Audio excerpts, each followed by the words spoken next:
Assalamualaikum warahmatullahi wabarakatuh. Perkenalkan, saya Hikmatul Hayati, NIM 2215050204. Pada pertemuan kali ini saya akan membahas konsep pendidikan menurut surah Al-Kahfi ayat 75 sampai 82. Ayat-ayat ini merupakan bagian dari kisah pertemuan antara Nabi Musa alaihissalam dan seorang hamba saleh yang dikenal sebagai Khidir, di mana dalam dialog dan interaksi mereka tersimpan banyak hikmah pendidikan yang luar biasa dalam dimensi tarbawi. Nah, kisah ini menempati posisi penting dalam literatur tafsir karena menghadirkan pelajaran tentang hakikat ilmu, etika belajar, kesabaran dalam menuntut ilmu, serta pentingnya memahami bahwa tidak semua hal bisa dipahami secara rasional pada saat itu juga. Dalam kisah ini, Nabi Musa yang sudah memiliki kedudukan yang tinggi dalam keilmuan dan kenabian secara khusus diutus untuk belajar kepada Khidir.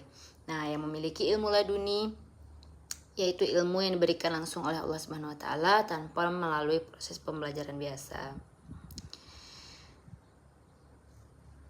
Kajian ini akan menjelaskan secara menyeluruh mengenai ayat 75 sampai 82 dengan mendalami tafsir dari tiga kitab tafsir utama, yaitu tafsir At-Tabari, tafsir Ibnu Katsir, dan tafsir Al-Misbah karya Quraisy.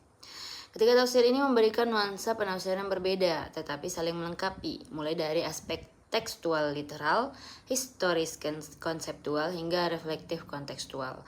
Nah, bahasan yang pertama di dalamnya ada dimensi ketuhanan dalam pendidikan. Tafsir At-Tabari dan Ibnu Katsir menekankan bahwa melalui peristiwa-peristiwa yang dilakukan Khidir seperti melubangi kapal, membunuh anak kecil, dan menegakkan dinding rumah kedua anak yatim, Allah hendak menunjukkan kepada Musa bahwa ada ilmu dan kehendak Tuhan yang tidak serta-merta dimengerti oleh manusia, bahkan oleh Nabi sekalipun.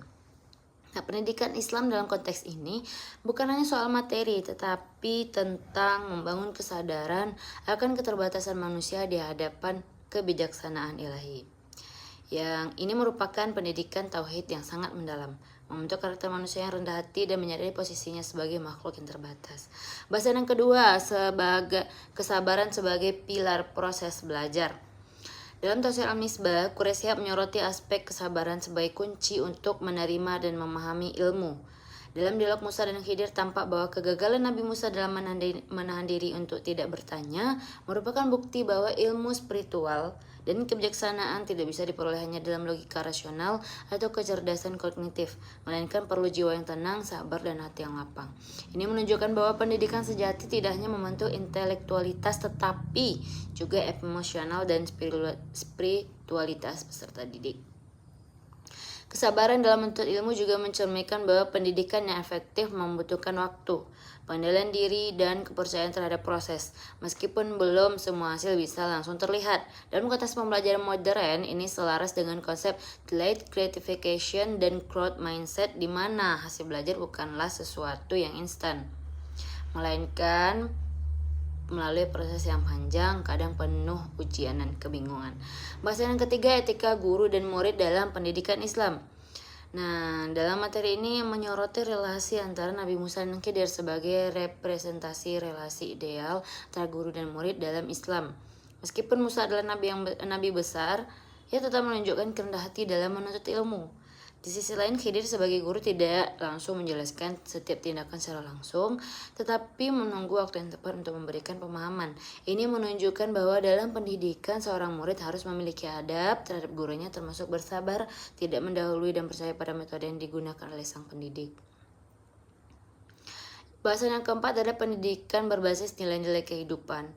Setiap tindakan Khidir, meskipun tanpa ekstrim, tidak rasional, pada awalnya mengandung pelajaran moral dan etika yang sangat mendalam. Seperti mengelubangi kapal, itu adalah tindakan pencegahan terhadap kezaliman penguasa. Membunuh anak kecil dilakukan atas dasar penglihatan masa depan bahwa anak itu akan membawa orang tuanya ke jalan yang sesat. Menegakkan tembok yang roboh tanpa imbalan adalah bentuk kepedulian terhadap anak yatim dan amanah kepada orang yang saleh yang telah wafat. Semua ini menunjukkan bahwa pendidikan sejati harus mengajarkan nilai-nilai hidup yang transcendental. kepedulian, pengorbanan, kesabaran, dan pemahaman kontekstual terhadap peristiwa kehidupan. Bahasan yang kelima, relevansi dalam kehidupan kontemporer. Nah, materi ini juga mengaitkan pesan-pesan dari ayat ini tentang tantangan dunia pendidikan modern yang seringkali terjebak pada aspek formalistik dan pencapaian akademik semata.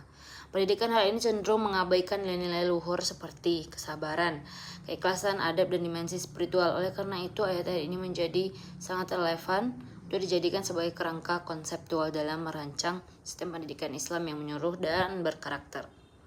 Misalnya, penerapan experiential learning, belajar melalui pengalaman, yang ditunjukkan dalam kisah Musa dan Khidir, memberikan inspirasi penting bahwa pembelajaran yang bermakna bukan hanya dari buku atau kelas, tetapi dari keterlibatan langsung dengan realitas kehidupan. Ini mendukung ide bahwa pendidikan harus menyentuh life skill dan moral reasoning, agar peserta didik bisa hidup secara bijaksana, bukan hanya cerdas secara akademik.